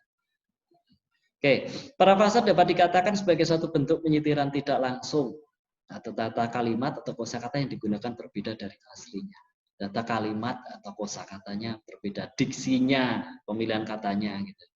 Penulisan parafrase tidak memerlukan tanda petik, jadi Anda bebas menuliskan dengan banyak hal, dengan disertai akan lebih bagus lagi ketika kita memberikan penguatan pendapat kita gitu ya. Kemudian parafrase lebih baik dan lebih banyak dilakukan daripada penyitiran langsung. Jadi itu ya. Nah, ini kelebihannya. Kelebihan penggunaan parafrase adalah membantu penulis meningkatkan kreativitas redaksionalnya, mengendalikan kecenderungan untuk tidak terlalu banyak mengutip, dikhawatirkan atau berujung pada plagiarisme. Ini biar tidak terjebak. Untuk itu penulis perlu membaca, memahami isi kutipan secara langsung. Sehingga dapat paham makna dan mudah menuliskan kembali dalam gaya bahasa dan kalimat sendiri. Kalau tip bagi saya, parafrase itu adalah kalau kita mereview sebuah jurnal atau kita menelaah sebuah jurnal, kita baca, pahami idenya apa. Kalau kita pengen tulis, tutup itu sumber tulisannya itu. Yang penting tangkap idenya apa. Nah, itu kita gunakan bahasa kita. Nah, itu cenderung lebih aman dari plagiarisme.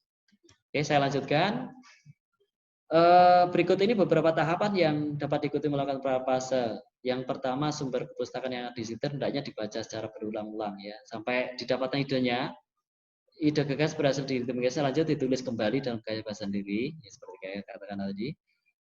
Periksa kembali tata bahasa, tulisan, parafrase, perbaiki bila diperlukan dengan kaidah bahasa Indonesia yang baik, yang benar. Jadi kalau Anda pengen menulis atau mensubmit tulisan yang ke jurnal yang bonafit, masalah ejaan itu sangat diperhatikan.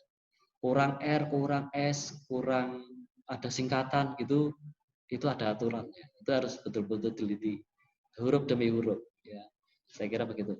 Kemudian bila diperlukan minta bantuan seorang kolega untuk membacakan naskah yang telah dibuat agar mendapat second opinion yang adil. Jadi minta pertimbangan lah, pokoknya agar dari bisa memperbaiki untuk tulisan yang kita buat. Oke, kita lanjut. Parafrase akan sangat membantu penulis, dosen, atau mahasiswa memahami apa yang telah dibaca dan dikutip, sehingga akan mempermudah dalam menjawab pertanyaan, terutama ketika menjawab reviewer ya, usulan atau perbaikan dari reviewer atau editor. Parafrase bukan hanya sekedar meringkas gagasan atau ide dari orang lain, namun dapat pula berarti mengembangkan ide gagasan penulis lain. Ini dikomentari nggak apa-apa. Jadi setiap ada tulisan kita perkuat, kita iakan, kita bantahkan gitu. Bisa. Parafrase tidak sama dengan mengedit. Nah, dengan kata lain mengedit bukan melakukan parafrase. Oke, jelas ini hanya fisik ya.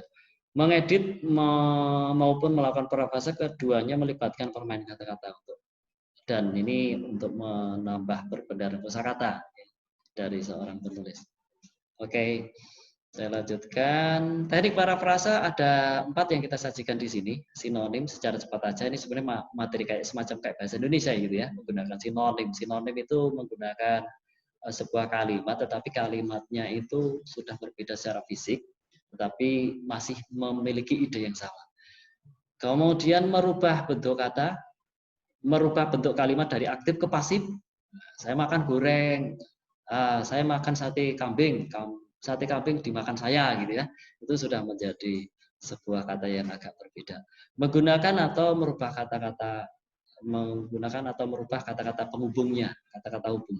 Oke, kita lihat satu-satu. Sinonim, contoh menggunakan sinonim. Penggunaan air tanah secara berlebihan akan menyebabkan kekeringan yang berkepanjangan. Kalau kita rubah dengan menggunakan sinonim, penggunaan air secara tidak terkendali, berlebihan tadi dikatakan tidak terkendali, dan akan menyebabkan menimbulkan bencana kekeringan untuk jangka waktu yang lama, berkepanjangan menjadi jangka waktu yang lama. Jadi berbeda dari sisi redaksinya kita sudah rubah. Ini untuk lebih mengamankan. Kemudian teknik merubah kata. Merubah kata yaitu penggunaan air tanah secara berlebihan akan menyebabkan kekeringan yang berkepanjangan. Nah, di sini rubah kata-katanya. Bencana kekeringan, nah, penggunaan air. Ini bencana kekeringan. Bencana kekeringan. Ya. Bencana kekeringan berkepanjangan dapat terjadi akibat penggunaan tanah yang berbeda. Saya kira ini secara fisik sudah berbeda dari kalimat aslinya. Saya lanjutkan. Merubah kalimat aktif menjadi pasif. Saya kira ini sudah paham bagaimana suatu kalimat kita tebak dari sisi subjek, predikat, objeknya, terus kita rubah menjadi objek menjadi predikat, kalimat aktif menjadi pasifnya, kata kerjanya jadi pasif gitu ya. Kemudian subjeknya menjadi objeknya. Oke, saya percepat. Merubah kata penghubung, tetapi bisa menggunakan akan, tetapi, di lain pihak, sementara itu. Penggunaan kata-kata ini juga sangat memungkinkan untuk berubah kata-kata atau redaksionalnya dari kalimat yang asli. Oke, saya kira ini gampang. Hal-hal yang tidak memerlukan sitasi. Nah, ini ada beberapa hal yang apakah setiap tulisan harus kita sitasi? Enggak, ada beberapa pengecualian. Contoh yang dikatakan adalah tadi yang saya mengatakan pengetahuan yang sifatnya umum, yaitu pengetahuan yang sudah diketahui secara luas masyarakat, dijumpai di berbagai sumber perpustakaan. Tanggal-tanggal bersejarah nggak perlu dikutip, hari-hari besar nasional tidak perlu dikutip, ibu kota negara tidak perlu dikutip. Kalau dikutip nanti kebanyakan. Teori argumen yang cukup dikenal umum, teori Darwin, Archimedes, Mendel, dan lain-lain, itu tidak perlu dikutip. Peribahasa atau cerita rakyat atau patah gitu ya, tidak perlu dikutip. Saya kira ini hal-hal yang masuk di sini tidak perlu disitasi, nggak apa-apa. Kemudian beberapa tool anti plagiarismenya yang mungkin bisa kita gunakan. Saya masih memfavoritkan di antara dua ini, Turnitin sama Identicate. Yang lain ini bisa dipakai, cuman ada yang sifatnya gratis tapi sangat terbatas, mungkin 1000 kata-kata gitu ya, hanya atau beberapa halaman saja. Selain itu harus bayar gitu. Intinya mereka juga cari duit gitu ya. Kalau misalkan mau bagus ya kita pakai Turnitin atau Identicate. Identicate itu sebenarnya anak usahanya dari Turnitin juga, jadi sama hasilnya. Bagaimana sih cara kerja alat tool plagiarism ini? Ini kalau kita lihat dari grafik yang ada di sini, ada tulisan, kita akan cek. Di sini nanti sebenarnya cek akan mencoba mengkoneksikan dengan database pustaka yang ada di internet gitu ya, mulai dari jurnal, artikel, buku yang punya sudah terindeks gitu ya, sudah ada di apa namanya mesin indeks kayak Scopus, kayak Google Scholar dan macam-macam. Baru nanti akan dilakukan proses submitted gitu ya. Submitted, kemudian akan dilakukan proses dicek yang disubmission di jurnal-jurnal, web page-nya juga akan ditayangkan gitu ya, dan blog juga masuk gitu ya. Pokoknya ada kemiripan, dia sama dengan ini akan ditunjukkan. Kemudian akan dimunculkan hasilnya. Nah, hasilnya ini nanti bisa dipakai untuk syarat kita untuk publikasi. Sehingga artikel yang kita submit itu nanti kita bisa ditambahkan syarat kayak semacam publikasi. Nah, ini sebuah kewajiban. Oke, ini contoh ada hasil pengecekan yang kita lakukan. Ini satu paragraf full, blog. Nah, ini sebenarnya ini harusnya dirubah ini. Ini harusnya dirubah. Tapi kalau terlalu berisiko banget ini harus dirubah. Karena tidak boleh ada kecenderungan satu alinea itu sama persis. Ada beberapa kata yang mungkin dihindari, ada juga gitu. Ini samanya akan ditunjukkan. Kalau kita pakai Identicate ini akan ditunjukkan alamatnya. Di sini terdeteksi di medianality.com ini sama persis. Ini semacam kayak copy paste. Ya, jadi warna-warnanya di sini akan terindikasi dengan alamat di internet apa, alamatnya apa di sini berapa persen. Dan totalnya dari paling atas pojok kanan atas ini 19% gitu ya. Kalau kita lihat. Nah, ini hasil pengecekan. Oke. Oh ya, Turnitin sebenarnya mahal, tapi saya juga heran kenapa kok di dalam media online shop ini juga dijual ini. Saya juga heran, kenapa kok? Saya coba cari-cari, ternyata kok ada yang jual juga gitu. Maksudnya jual itu berarti jual akun. Ada Turnitin yang 1 tahun. 1 tahun itu berarti kita bisa bebas dalam 1 tahun kita bisa gunakan itu akun. Tapi nggak tahu ya. Jadi kata-katanya memang sah gitu ya. Kemudian pengecekan pagi hasil. Kita meminta jasa mereka, tidak kita punya akun tapi kalau pengecekan itu berarti lebih murah biasanya. Tolong saya ini punya karya tulis, tolong dicekkan gitu. Nanti kalau sudah selesai bayar 25. Nah, ini kebetulan saya mencoba mencari rating yang paling atas di Bukalapak gitu ya. Ini ada sekitar 200, 250, ada yang 1 juta, nggak tahu ya. Pokoknya silahkan aja lah kalau nanti Anda semua pengen lihat, cek dulu apakah sebelum masuk plagiarisnya bagaimana.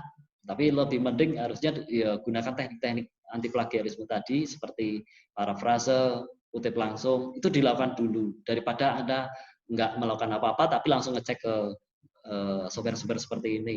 Yo sama aja Anda bolak-balik gitu ya, boros waktu. Oke, di media online shop lain juga di Shopee juga saya temukan ini variasi harganya. Tapi saya sekali lagi saya mencari yang terlaris. Terlaris itu berarti biasanya bintangnya banyak. Nah ini cukup terjangkau untuk mahasiswa saya kira. Bisa patungan mungkin 10 orang itu dipakai bersama-sama. Yuk kita cek, nanti kalau masih sisa bisa untuk disimpakan orang. Cukup menguntungkan. Oke, kemudian selain Turnitin atau apa, untuk menghindari masalah visitasi, selalu gunakan mesin manajer citasi seperti kayak semacam Mendeley, Zotero, EndNote. Kalau EndNote berbayar ya, Zotero mungkin gratis, Mendeley juga gratis. Ini silakan dipakai seperti ini. Karena apa? Ketika kita menggunakan ini itu artikel kita sudah tersimpan di dalam database kita dan kita juga mereview di Mendeley, nanti kita tinggal pakai untuk citasi dengan mesin pengolah kata. Saya lanjutkan, kalau jurnal Anda nanti berbahasa Inggris, kebetulan saya juga punya tool yang namanya Grammarly. Ini biasanya ngecek untuk grammar bahasa Inggrisnya. Semacam kalau ada abstrak bahasa Inggris, cek dulu.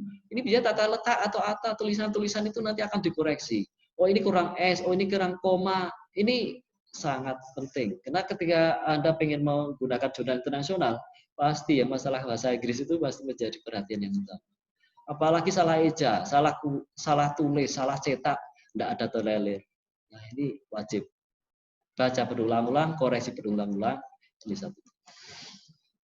Bagi saya tip yang terakhir untuk pada bahasan kali ini, yang pertama adalah tentukan buku yang hendak Anda baca. Mungkin ini ada tip yang lain ya. Sediakan beberapa kertas kecil ukuran saku, gitu ya. Satukan dengan penjepit. Ada beberapa ide-ide nanti akan kita tulis. Tulis judul buku, pengarang, penerbit, tempat terbit, halaman-halaman, kertas pada kecil tadi. Sembari membaca buku, salin ide utama yang ada pada kertas-kertas kecil tadi. Ya. Setelah selesai membaca buku, Anda fokus pada catatan Anda. Ya.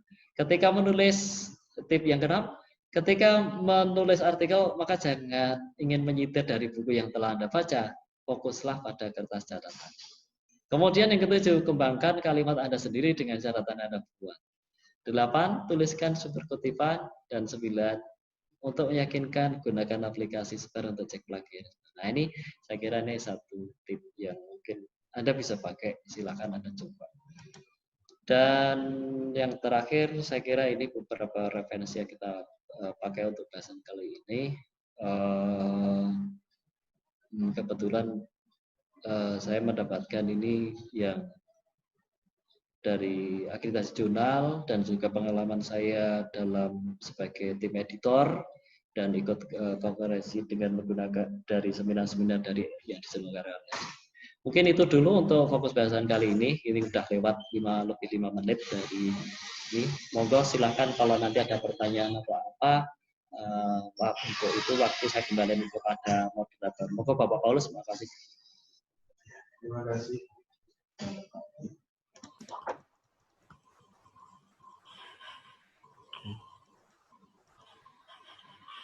Sharingnya mohon di close Pak. Oke teman-teman, monggo yang mau bertanya bisa lewat chat. Kemudian juga bisa raise hand. Nanti akan dijawab langsung oleh Pak Teguh. Mungkin saya rekap sedikit tentang materi seminar kali ini. Memang pada dasarnya menulis jurnal itu tidak boleh asal comot juga. Jadi harus diperhitungkan ya, bahkan grammarnya juga SPOK-nya kalau bahasa Indonesianya ya itu juga harus dipertimbangkan. Kemudian plagiarism checker juga wajib biar ketika nanti kita upload atau kita submit ke jurnal itu benar-benar bisa diterima gitu ya, bisa di-accept. Nah, cuma tadi Pak Teguh juga menandai bahwa kita juga tidak boleh sembarangan gitu ya, sembarangan memilih jurnal gitu ya. Ada beberapa jurnal yang memang kita harus pertimbangkan untuk apakah kita mau upload di situ atau tidak gitu ya. Salah satunya kita bisa cek kualifikasi dari qualified atau bagus tidaknya jurnal tersebut melalui beberapa media seperti dari router gitu ya, atau dari skemago.jr gitu ya. Teman-teman bisa melihat jurnal tersebut terindeks atau tidak, kemudian Q-nya berapa gitu ya. Selain itu juga bisa lewat portal Garuda ya Pak ya. Lewat portal Garuda kita juga bisa lihat apakah jurnal itu bagus atau tidak. Takutnya adalah kita merasa bahwa penelitian kita itu bagus, kemudian layak dipublikasikan di jurnal yang terbaik gitu ya, maka kita juga harus pilih-pilih jurnalnya. Monggo Bapak Ibu boleh bertanya lewat chat, boleh raise hand juga. Monggo nanti saya kalau mau bertanya via video yang dari jauh juga tidak apa-apa. Monggo Bu. Silakan. Jadi yang namanya mesin anti plagiarisme ini hanya sebuah mesin, tapi keputusan tetap pada manusianya gitu ya. Jadi apa-apa itu ada banyak kelemahan dari kayak semacam tiket atau Turnitin itu sebenarnya banyak kelemahan. Jadi yang bisa mengecualikan nanti kita sebagai plagiarism checkernya. Ini termasuk plagiat apa enggak? Ini enggak. Nah, ini ya kita exclude kalau enggak gitu. Karena tidak semuanya kita langsung biarkan hasilnya langsung dapat semuanya enggak, tapi ada banyak yang di-exclude. Kayak daftar pustaka kita exclude, abstrak kita exclude, judul kita exclude, judul artikel kita exclude. Kemudian kayak semacam apa ya? Ada yang judul artikel exclude, pengarangnya alamat kita exclude karena ada banyak kegandaan nantinya. Contoh sama-sama sinar Nusantara, nanti pasti ada banyak gandanya. Oh, sama dengan ini, sama dengan ini. Ini paling banyak. Kita pasti itu pertama yang kita exclude-kan.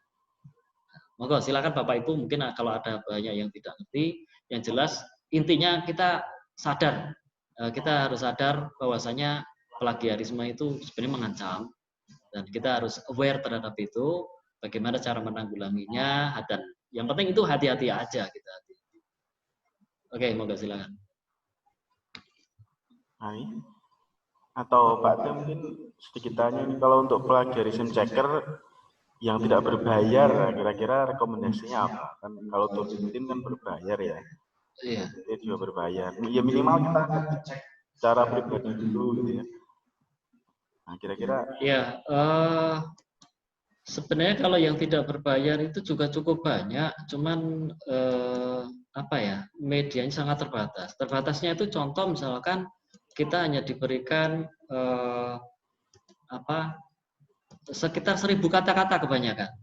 Contoh saya coba perlihatkan dulu. Mohon maaf. Ini oke, saya sharing screen dulu ke web browser ya. Sharing screen web browser. Nah, contoh misalkan, ini ada semacam kayak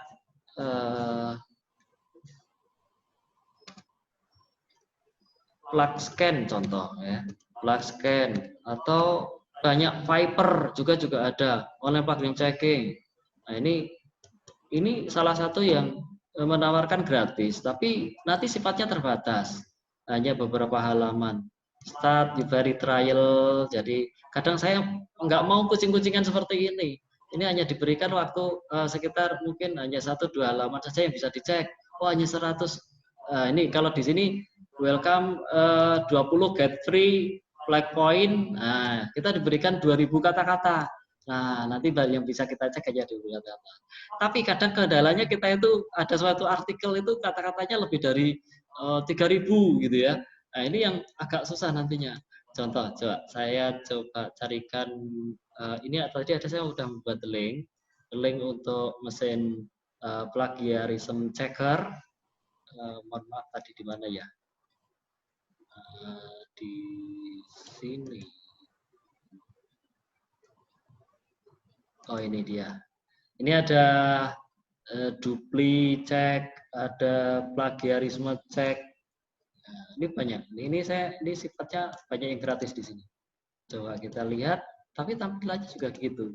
Intinya kalau kita pengen ngeblok pun sebenarnya diharuskan seperti itu karena blok itu sebenarnya banyak yang ganda-ganda juga. Nah, contoh, Anda tinggal tulis paste di sini gitu ya. Paste, nah, copy paste tulisan Anda, nanti Anda bisa menguji cek duplikat konten. Ini gratis, tapi hanya terbatas sekitar biasanya 1000 kata-kata. Ya. Nah, itu. Nah, ini nanti silakan di copy link yang saya berikan. Mungkin Anda bisa nyoba cek. Nah, ini nulisnya nanti ngeceknya per alinea oleh enggak.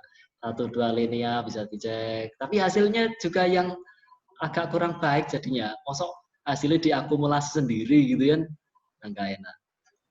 Nah, mungkin menurut saya kalau bagusnya ya tadi itu menggunakan Turnitin atau apa, pakai versi yang dari online shop, minta dicekkan, itu malah lebih valid. Karena hasilnya berupa dokumen juga. Mungkin gitu. Ya, ini ada pertanyaan dari Pak Romi Maro, dari Merauke, Pak Teguh, coba bisa dibaca. Nah, ini bagaimana mensiasati ketika kita mengembalikan hasil Turnitin kepada autor, dan autor terlambat mengembalikan hasil perbaikan. Sementara kita sudah memberikan password untuk mengupload artikel jurnal. Ini statusnya sebagai pengelola. Pengelola ya? Pengelola. Mensiasati ketika mengembalikan hasil Turnitin kepada autor. Dan autor terlambat mengembalikan hasil perbaikan. Sementara kita sudah memberikan batas waktu untuk mengupload artikel jurnal. Kalau ini tergantung dari keputusan dari pihak pengelola ya, saya kira ya. Ini masalah-masalah itu kan decision dari pengelolanya. Kalau memang pengelolanya memang butuh untuk artikelnya, ya biasanya kok diterima gitu ya. Jadi kalau misalkan oh ini artikel tegas, besok nggak ada yang mensubmit. Nah ini juga resiko juga. Karena apa? Keberkalaan itu juga menjadi sebuah nilai. Berkalaan. Kita pengen dapat jurnal biasanya dalam satu terbitan 10. Tapi ternyata ini kok masih kurang. Nah, terpaksa kita harus nunggu. Nah ini memang masalah klasik bagi pengelola seperti ini. Termasuk di lingkungan kita itu kadang kita ngejar-ngejar penulis, ayo nulis, ayo mas nulis, kita kirim lewat email, nulis ke tempat saya, bagaimana kita cek gitu. Biasanya seperti itu. Gitu Pak Romi Maru dari Pak Marake, salam Pak Romi Maru. Semangat. Ini jadi pengelola jurnal juga ya. Oh iya. Iya, Pak. Terima kasih pertanyaan Pak Mari. Ya mungkin beberapa bisa lewat media sosial Pak ya. Atau lewat WA gitu ya, di Japri gitu ya. Beberapa yang dilakukan di sini juga. Kemudian dari Mas Roni Setiawan. Kalau Kompas Karya sendiri termasuk plugin ya Pak? Nah, kalau ini berarti karya sendiri yang sudah terpublish, ya kan sudah terpublish, kemudian kita kopas untuk jurnal kita selanjutnya. Nah. Oke, tadi saya coba sampaikan sebentar. Di stop sharing dulu, saya share materi. Tadi saya mengatakan ada beberapa jenis plagiasi. Ada beberapa jenis plagiasi. Plagiasi yang pertama ada ya. Ini kalau yang ditanyakan ini termasuk self-plagiarism. Kalau Anda sendiri tidak sudah mempublikasikan tulisan tetapi dipakai ulang. Dan ini merupakan ide. Idenya itu nanti kalau ada orang yang kurang suka, ini bisa jadi blow up ya. Jadi di blow up ini jadi masalah. Tapi kalau misalkan Anda melakukannya dengan cara benar, ini enggak masalah. Ya, jadi mungkin ada sitasinya dari tulisan kita. Kenapa? Apakah tidak boleh menuangkan ide yang lalu kita terus, ya sebenarnya tidak bisa diulang seperti itu. Tapi kita coba kembangkan. Ya, kita kembangkan. Maka di setiap penulis itu biasanya punya ada roadmap ya. Roadmap itu karangan kita akan sitir lagi di karangan kita selanjutnya untuk dikembangkan. Nah, ini menjadi biar tidak terjadi self plagiarisme. Silahkan ikuti cara-cara yang tidak terkait plagiarisme. Mungkin disitasi dengan menggunakan sitasi langsung atau bisa menggunakan parafrase. Mungkin begitu. Itu jawaban dari saya. Iya. Memang seharusnya seperti itu Pak ya. Memang peneliti itu harusnya punya roadmap ya, roadmap detail dari awal sampai akhir. Sehingga nanti setelah jurnal ini saya next apa lagi. Nah, sehingga nanti kita sitir, ketika kita citasi, nah kita bisa tadi kapitulnya kalau jurnal sebelumnya ada next feature gitu, feature research gitu aja. Ya. Nah, itu seperti itu. Jadi harus diungkap. Justru itu harusnya begitu sehingga kita bisa menaikkan citasi kita, tetapi jangan terlalu banyak nanti seolah-olah kalau disitasi sendiri terus gitu ya. Ya, benar-benar. Ya Kak, sudah kurang. Ya, monggo kalau masih ada lagi Bapak Ibu mahasiswa. Silakan yang bertanya. Monggo mungkin dari Bapak Ibu atau mahasiswa, adik-adik mahasiswa. Ya, dari mahasiswa yang dalam proses penelitian skripsi yang ada kesulitan dalam citasi boleh bertanya. Mungkin pertanyaan yang simpel Pak, cari jurnal yang bagus itu di mana toh Pak? Terkadang kan pengen dapat jurnal yang bagus untuk citasi atau landasan penelitian tapi bingung. Kalau jurnal bagus itu yang jelas harus dicari di jurnal yang bagus juga, di sumber publikasi yang bagus juga biasanya. Karena apa? Biasanya mereka menerapkan penelaahan yang sangat ketat. Jadi setiap ide itu pasti tidak akan bisa langsung publikasi, tapi harus melalui sederetan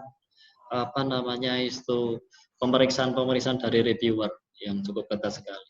Nah itu baru bagus. Tapi semakin bagus jurnal itu semakin juga kita sulit untuk memahami isinya biasanya. Karena ilmunya agak fundamental. Nah, kita harusnya menyesuaikan dengan kondisi kita. Nah, jadi tergantung. Kalau kita levelnya sebagai seorang peneliti formula, mungkin nyari jurnal jangan terlalu yang bagus. Kecuali kalau kita mimpinya pengen mensubmit jurnal kita itu di lembaga jurnal yang bagus, itu harus mengambil jurnal citasi yang bagus. Contoh kita pengen submit ke IEEE, mungkin bagusnya seperti itu. Kenapa? Citasi yang dihitung itu biasanya juga akan diambil dari sumber-sumber referensi yang bagus-bagus juga. Itu akan cepat bisa dipublikasikan. Tapi kalau sumbernya itu berasal dari jurnal-jurnal nggak ada ISN, SSN-nya, nggak ada kejelasan masalah reviewernya gitu ya, tidak ada citasinya, itu juga akan mempengaruhi kecepatan publikasinya. Kemudian ini tadi dari Bu Retno Wulandari bertanya, pertanyaan yang pertama, apa harus jurnal internasional itu menggunakan kalimat pasif? Apa harus jurnal internasional itu menggunakan kalimat pasif? Maksudnya berarti dalam penggunaan kalimat tidak boleh menggunakan kalimat aktif ya. Present sama past mungkin juga berpengaruh Pak, mungkin sekalian nanti di ini kan. Kemudian tadi yang dapat lolos plagiasi jika pengetahuan umum seperti hukum fisika, apa ini juga berlaku untuk pengertian umum seperti data adalah ekosistem adalah ini citasi keilmuan hukum ya. Nah ini selain hukum fisika apakah juga pengertian seperti data atau ekosistem juga tidak perlu ada citasinya? Monggo Pak. Iya, saya coba jawab ya kita rotok kayak gagal paham saya. Yang pertama gini, apa harus jurnal internasional harus menggunakan pasif? Saya kira yang jelas kita menangkap idenya dulu dari maksud dari tulisan itu. Kita bagaimana cara menuangkan? Ya kita hanya mensiasati. Mungkin kalimatnya kita gunakan yang paling bagus itu memang kita menggunakan kalimat pasif. Kenapa? Tidak banyak kata sapaan.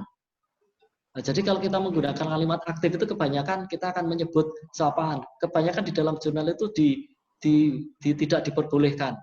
Mereka seperti ini, ada kata-kata nyebut pihak orang gitu loh. Jadi lebih baik itu secara pasif, dipasifkan. Itu lebih disarankan. Kalau pas sama present? Ya. Kalau pas sama present tidak terlalu ini ya, tidak terlalu penting ya. Enggak, bukan. Tapi kita mengungkap itu sesuatu hal yang kayak semacam kalimat berita, sebuah paparan, bukan apa ya istilahnya sebut bapak atau apa gitu ya. Pokoknya lebih aman pakai kalimat ilmiah itu dengan menggunakan kalimat pasif. Kemudian yang kedua ya, tadi yang lolos plagiasi jika pengetahuan umum. Jika pengetahuan umum seperti hukum fisika apa ini berlaku untuk pengertian umum. Pengertian umum itu maksudnya seperti data ada. Contoh tadi kan Pak T mencontohkan rumus Pythagoras. Ya.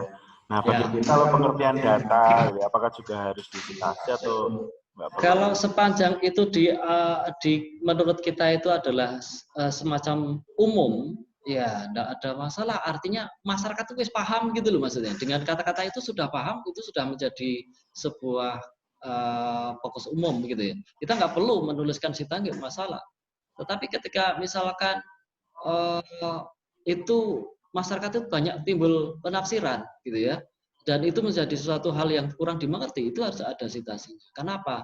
Untuk menelusuri lebih dalam lagi, kita bisa menjumpai di tulisan aslinya. Itu yang pertama. Yang kedua adalah, jika lolos plagiasi pengetahuan itu, kalau kenapa kok matematika itu sampai sekarang itu rumus-rumus dasarnya itu sulit ditemukan hal yang baru. Maka pasti itu akan merujuk hal yang lama itu. Nah, hukum-hukum atau apa gitu juga pasti akan merujuk dari hukum-hukum yang produksi dari negara Belanda atau apa, itu pasti akan dirujuk. Nah, itu pasti akan seperti itu. Lebih pengertian ya, mungkin secara pengertian kalau itu pengertian mungkin nggak boleh disitasi. Tapi jika nanti pengertian tersebut ada keterbaruan, nah itu baru ada citasi gitu ya. Betul. Jadi intinya sepanjang kita secara umum gitu ya menganggap ini itu bukan hal yang khusus gitu ya. Saya kira dikatakan pengetahuan umum. Tadi syaratnya dikatakan kalau tidak mencantumkan sumber aslinya secara memadai dan itu bukan umum, maka wajib menyatakan citasi. Tapi jika sesuatu hal yang khusus, nah ini dikatakan ini. Tadi yang kata-kata dari writing program administrator tadi. Ini adalah not common knowledge. Ya, not common knowledge. Ini wajib harus Ya.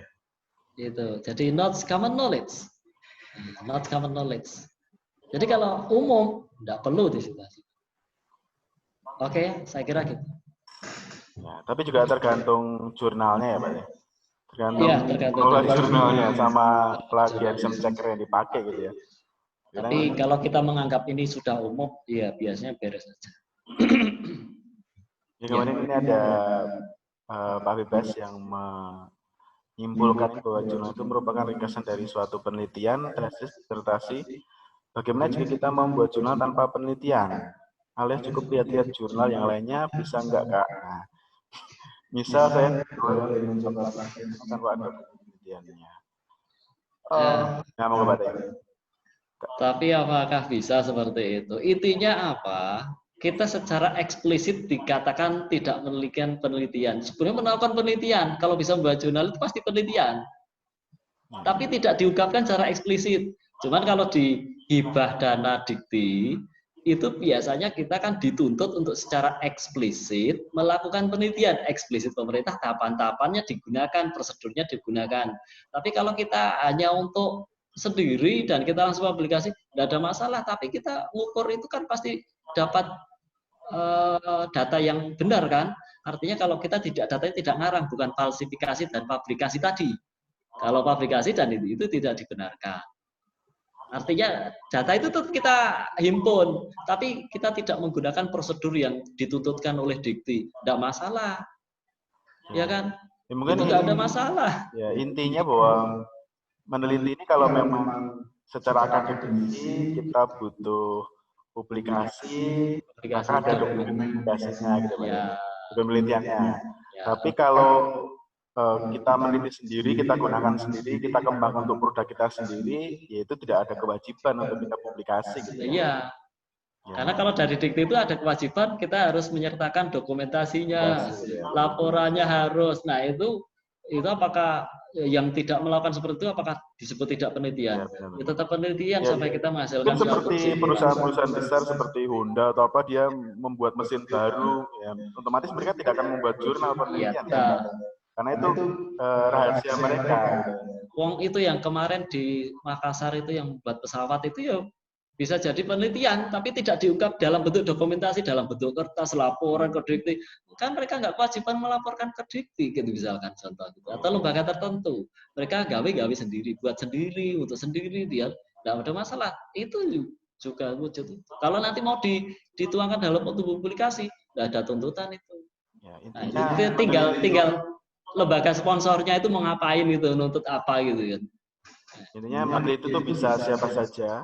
Siapa. Nah, cuma kewajiban publikasi itu tergantung ya, tergantung. Ya, biasanya publikasi itu diperlukan apabila nanti akan ditukarkan dengan KUM, ya, ditukarkan KUM, karena nanti juga untuk penghargaan naik jabatan atau apa. Yang lain mungkin tidak butuh itu, ya mungkin tidak ada kewajiban publikasi, tapi lebih baik dipublikasikan. Kenapa publikasi itu adalah untuk mengklaim ide kita, itu ide kita. Karena kalau enggak diambil orang, kalau diambil orang kita nggak punya apa-apa, tidak punya hasil pemikiran kita itu diakui orang. Ini yang sangat menyakitkan. Lebih baik kita lakukan publikasi, meskipun tidak ada dokumentasi yang sangat jelimet gitu ya, tetapi kita publikasikan sehingga itu menyatakan atau mendesiminasikan ide kita itu di kalangan umum. Tapi saya kira itu klaim. Yang saya lihat sekarang ada beberapa yang mereka akhirnya publikasi hasil karya mereka, tapi bukan fundamental ya, yang sifatnya aplikatif, kemudian ditiru oleh orang lain.